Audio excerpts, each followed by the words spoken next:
Hi, this is Jody with a brief tutorial on how to use the find and replace function in Google Docs. So let's go ahead and open up Google Docs for a second here.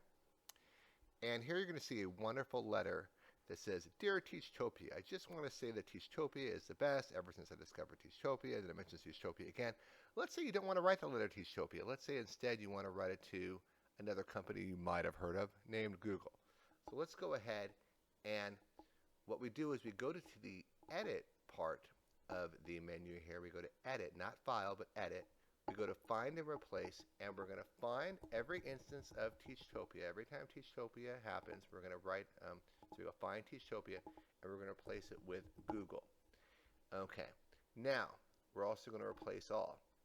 Now, when we look now at the document, we're going to see that instead of saying Dear Teachtopia, and instead of saying I want to say that Teachtopia is the best, it says Google. It says Google. It says Google. It says Google. So every Teachtopia was replaced with Google. Now, when might you use this? Of course, in the case of changing a proper noun like this, but also you might use it in terms of changing vocabulary to make it more rich. So, for example, say you are afraid you might have the word nice in your essay. You might want to say edit, find, nice, and replace nice with cordial or something like that. So it's a great tool to have, find and replace, and it's right there under edit, find. This was Jody from Teachtopia TV with a wonderful tutorial on how to use find and replace in Google Docs.